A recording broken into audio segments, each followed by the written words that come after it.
Hech kim to'xtamayapti. Nima qilish kerak? Aka, meni haqimda aytayın. Siz qonni bilasizmi, og'asi? O Salima Gulni olamiz. Salima Gul kelyapti. Qanaqa xon? Ayting, men shuni nima? Assalomu alaykum. Namangan davlat pedagogika instituti talabalar akademiyasi tomonidan siz qonunni bilasizmi loyihasini o'tkazamiz. Qani, ketdik. Avvalambor assalomu alaykum ustoz. Charchamayapsizmi? Sizlar bilan qiynalib turibsiz ustoz. Konstitutsiyamizning 32 yillik bayrami sizga muborak bo'lsin. Shu munosabat bilan talabalar akademiyasi tomonidan siz qonunni bilasizmi loyihasini o'tkazyapti ustoz.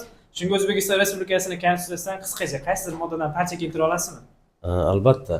O'zbekiston Respublikasi konstitutsiyasining 6-moddasi O'zbekiston Respublikasining poytaxti Toshkent shahri.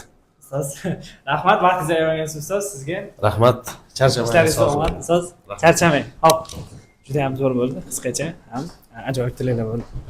2024-yil 1-fevraldagi 9-son bilan ro'yxatdan o'tgan pedagogning maqomi degan qonun bor. 21 moddadan iborat.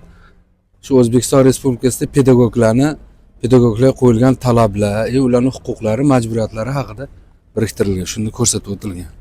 Bizga konstitutsiyamizdan qaysidir moddadan qisqacha parcha keltira olasizmi? Albatta, ya'ni 41-modda O'zbekiston hududidagi barcha bepul ta'lim olish huquqiga ega. Ustoz, assalomu alaykum. Mumkinmi? Bir daqiqa vaqtingiz olsa. Siz qonunni bilasizmi loyihasini o'tkazamiz? Hop.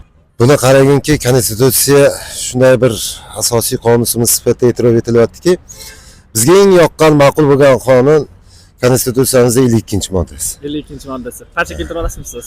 Bu qonunda o'qituvchilarni huquqiy maqomini himoya qilish borasida va o'qituvchilarga yaratilayotgan shart-sharoitlar to'g'risida. Konstitutsiyamizning 32 yillik bayrami muborak bo'lsin.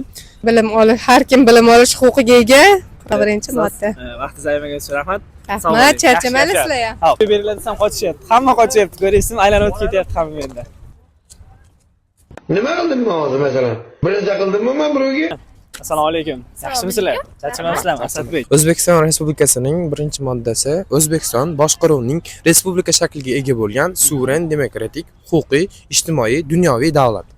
Rahmat. Har kim bepul ta'lim olish huquqiga ega. 41-modda. Rahmat. Yangi tahrirda konstitutsiyaning aynan o'zimizga ta'limga bog'liq qismida 50-moddada ko'rsatilgan har kim ta'lim olish huquqiga ega deb belgilab qo'yilgan. Bu bizning konstitutsiyaviy huquqimiz hisoblanadi. Har birimiz foydalanishimiz lozim va shart. Vaqtingizni ayirgansiz rahmat. Charchamaylar akademiya faoliyatiga omad.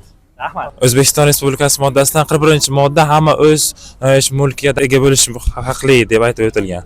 Yangi haqidagi konstitutsiyamizda. Vaqtingizni ayirgansiz rahmat. Sog' bo'ling. Sog' bo'ling. Xo'p. Juda ham ajoyib. Hozir O'zbekiston Konstitutsiyasining 25-moddasida o'lim jazosi bekor qilingan. Qonun qomusimiz. Bilishimiz kerak bo'lgan haq, huquq va qoidalarning majmuidir. O'zbekiston Respublikasining konstitutsiyasini har bir fuqaro, har bir shaxs bilishi va o'z huquqini amal qilishi joizdir. O'zbekiston Respublikasining konstitutsiyasi 32 yillik bayrami barchamizga muborak bo'lsin.